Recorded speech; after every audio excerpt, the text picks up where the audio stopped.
Yo les gars, j'espère que vous allez bien. Aujourd'hui on se retrouve pour une nouvelle vidéo sur la présentation d'une deuxième moto. Donc encore une moto du groupe.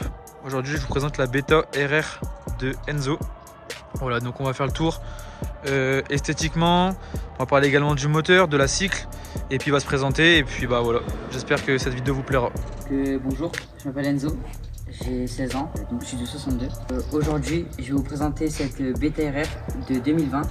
Donc je l'ai acheté tout d'abord d'occasion. Il n'y avait absolument rien de fait esthétiquement dessus, que ce soit esthétique ou moteur. Donc je vais vous présenter un peu mon parcours dans la 50. Ça fait pas longtemps que j'ai commencé, ça fait environ 1 an et demi. Et donc voilà, actuellement le projet où il en est. Impeccable. Donc du coup je vais te laisser présenter vraiment ta cycle. Le châssis, un peu toutes les pièces qu'il y avait de base sur la moto, ce que tu as modifié, et puis après on passera à l'esthétique. Ok, donc on est sur une Beta RR donc de 2020, donc avec des fourches simples et des jantes à bâton. Donc tout d'abord pour ce qui est du cadre, j'ai absolument rien fait dessus. Prochainement je ferai donc les pattes moteurs pour les renforcer, donc carrément les refaire. Pour ce qui est après du bras oscillant, tout ça c'est d'origine. Pareil pour le freinage, donc on est sur des étriers d'origine avec des plaquettes avant-arrière Polini. Donc pour ce qui est du freinage avant, freinage d'origine, juste l'étrier a été changé parce qu'il était en mauvais état, avec aussi des plaquettes Polini. Donc pour ce qui est du cadre, sinon je pense faire une peinture de cadre prochainement. Donc pareil avec les deux couleurs, bleu et orange. Potentiellement mettre des fourches inversées si possible. Donc pour ce qui est de la partie cycle, c'est un peu tout ce que je vais faire. Ok, impeccable. Donc maintenant, si tu peux nous présenter la partie esthétique, donc tout ce que tu as fait en modification visuelle sur la moto. Et donc tout d'abord, on a des poignées Doppler, donc qui sont un peu mortes, je dois les changer d'ailleurs. Des leviers Doppler, donc en embrayage et frein. Un petit tirage rapide Motoforce. Ici, on a un coupe-circuit d'origine Beta. Ça, c'est d'origine. Le guidon, donc il a été changé, ça reste un guidon en 22.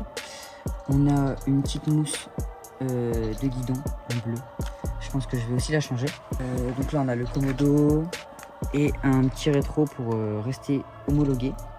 Donc pour ce qui est de la face avant, on est sur tout du KTM. Donc plaque phare EXC, phare de bout de 65 SX, KTM aussi. Des petits clignotants qui restent assez discrets, sont sympas. Donc comme on peut le voir, il y a un kit déco qui a été posé. C'est un semi-perso de l'entreprise Sleek Design. C'est une entreprise peu connue, mais elle fait des belles décos. Ensuite on ne voit pas forcément, mais donc sous le kit déco, il y a une peinture de carénage en bleu pailleté qui a été faite. Donc sur tous les plastiques. Donc sur cette moto, on peut voir qu'il y a énormément de pièces qui ont été peintes. Donc tout d'abord, on a le système de kick ici, carter d'embrayage, donc une couleur en dégradé, la pompe à eau aussi. Ensuite des petites pièces comme ça c'est peint à la bombe, voilà. Après vernis. Donc pareil pour les étriers, là c'est la même peinture, exactement la même peinture. Donc il y a aussi des peintures de jantes qui ont été réalisées. Donc ça c'est en carrosserie pareil, elles sont un peu sales mais c'est pas vraiment important. Ensuite donc les fourches en noir. Donc je voulais quelque chose d'assez simple et de sobre, pour ça que je les ai faites en noir. À la base elles sont grises d'origine, je trouvais ça pas très beau. On a des peintures époxy qui ont été faites sur les deux radiateurs. Donc c'est un bleu pailleté un petit peu. Donc pour continuer les peintures, on a la culasse qui a été faite aussi. Et comme on peut le voir, les carters époxy en noir pailleté. Impec. Donc on a changé la moto de place pour que vous puissiez la voir d'un autre angle. Je vais te laisser nous présenter à peu près ta config moteur. Après on présentera un peu tout ce qui est électronique sur la moto, puis on finira sur tes projets à suivre. Donc pour ce qui est de la configuration moteur, tout d'abord le cylindre, donc cylindre piston 86 top alu. Donc c'est le pack top avec le vibrequin top. Donc pour continuer, au niveau de l'admission, on a des clapets top avec une pipe d'admission donc Most anodisé en noir, un carburateur de 28 PWK. Ensuite pour ce qui est de l'allumage, donc c'est un MVT Premium, les anciennes générations avec la bride. Ensuite donc le pot d'échappement, c'est un KRM 7080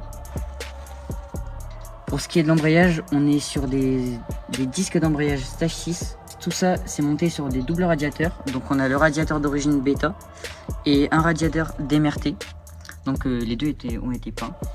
Pour ce qui est de la transmission, on est en 1453. Je trouve que c'est un bon compromis.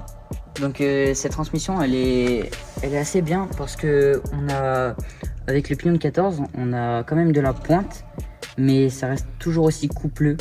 Donc franchement, c'est parfait pour Jol Days. Ok, parfait. Donc maintenant, si tu peux nous expliquer un petit peu tout ce qui est électronique sur ta moto. On a le compteur donc d'origine. Donc toute cette moto, c'est sur le faisceau d'origine pour l'instant, car d'ici quelques semaines, je devrais recevoir un faisceau sur batterie. Donc on a aussi un petit compteur, comme on peut le voir. Donc tout simplement, c'est un contour et un petit compteur pour donner la température.